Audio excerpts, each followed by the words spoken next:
What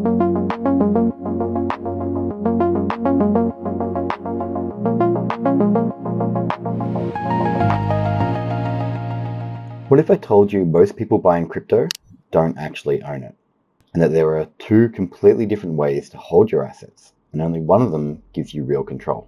Before we talk about self-custody, we need to clarify something essential. There are two main ways to store and use crypto: through a centralized exchange, also known as a CEX, and through Web3 wallets and decentralized platforms, known as a DEX. Centralized exchanges work like traditional banks, while a DEX lets you hold crypto directly on-chain. This difference is what leads us to custodial versus non-custodial wallets.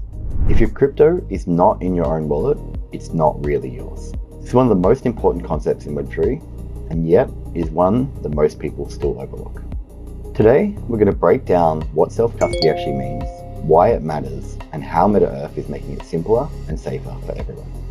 In the traditional world, your money sits in a bank account.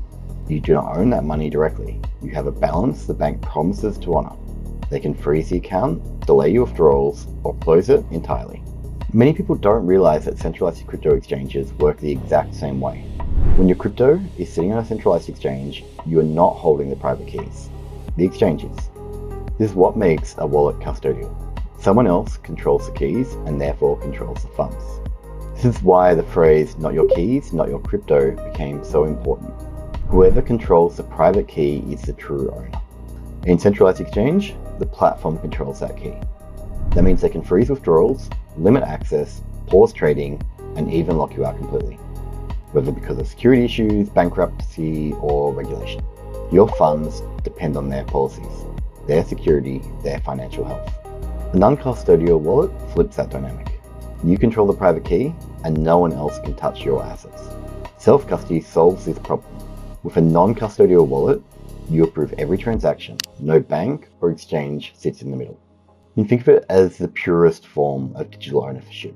If your wallet is non-custodial, your assets cannot be frozen, taken, or limited by a third party. They exist directly on the blockchain under your control. But with that power comes responsibility.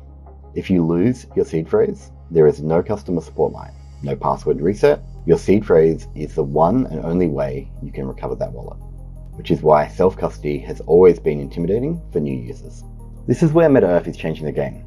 The MePass wallet gives you full self-custody while making onboarding smoother than traditional crypto wallets. When you create your MePass, you generate your own keys, and your wallet is linked to your MeID, your decentralized identity inside the Meta-Earth ecosystem. Your identity stays private and secure, but it powers safer interaction across dApps, roll-apps, and financial applications. And now, some great news for the community. MePass just got an upgrade with MPC technology. This new feature splits your private key into encrypted pieces to keep your wallet extra secure. The best part is that you no longer need a seed phrase, and you can recover your account easily whenever you need to. It's a perfect mix of Web 2 style convenience and Web 3 level control. Self-custody is the foundation that unlocks everything else in decentralized systems. Without it, you cannot fully participate in DeFi, you cannot interact directly with dApps, you cannot control your digital identity or your digital life. It's a gateway to Web 3. If you want to experience self-custody the way it was meant to be, download the MePass app and set up your MeID today. The link is in the description, and if you want to keep learning about Web 3, make sure you subscribe for more Meta-Earth Academy videos.